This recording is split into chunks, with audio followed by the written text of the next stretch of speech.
3 రోజులు మన రాష్ట్రంలో ఈ 3వ తెలుగు మహాసభలు జరగడం చాలా సముచితం, అదృష్టంగా నేను భావిస్తాను తెలుగువాడిగా. ఎందుకంటే తెలుగు అన్నది ఒక పవిత్రమైన పదం. తెలుగు జాతిలో పుట్టడమే అదృష్టం నేను భావిస్తాను. ఇటువంటి భాషని ఇప్పుడు రాబోయే తరం వారు కొంతమంది దూరం అవుతున్నారు. అంతేకాని మన సాంప్రదాయాలకు కూడా దూరం అవుతున్నారు. మన పండగలు ఏంటి, మన సాంప్రదాయాలు ఏంటి, ఇవన్నీ కూడా ఇప్పుడున్న తరాలు తెలియట్లేదు. ఇవన్నీ చెప్పవలసిన బాధ్యత మన తరం మీద ఉంది. మనం కూడా పోయామనుకోండి చెప్పేవాళ్ళు ఉంటాడు.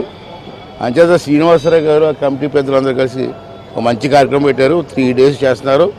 అంచేత ఇక్కడికి వచ్చిన పెద్దలందరూ కూడా నేను కోరేది ఒకటే, ఇది సరదాగా వచ్చి సినిమా చూసినట్టు కాకుండా పెద్దలు చెప్పిన విషయాలు విని మన పిల్లలకి ఇంగ్లీష్ వద్దంటలే, ఇంగ్లీష్ కూడా అవసరమే, కానీ మన తెలుగు భాష అంటే తెలుగు అంటే మన అమ్మ లాంటిది.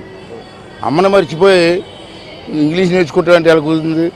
మన సాంప్రదాయాలు, అలాగే ఎన్టీ రామారావు లాంటి మహానుభావులు, ఎంతోమంది కవులు, పెద్ద పెద్ద కవులు, శ్రీనారాయణ రెడ్డి గారు, ఇటువంటి పెద్దలందరూ కూడా ఎంతో కష్టపడి మన సామర్థ్యాన్ని నిలబెట్టుకుంటూ వచ్చారు.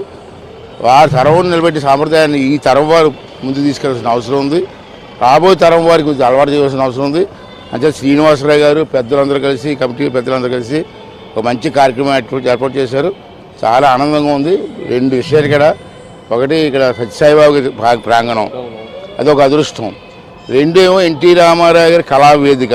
అతను తెలుగు కోసం ఎంత కష్టపడ్డాడో మీకు ఎంత తెలుసు, తెలుగుని ఎంత ప్రచారం చేశారు. 2 మహనీయులు ఉన్నటువంటి వేదిక పైన మాట్లాడడం నా అదృష్టం.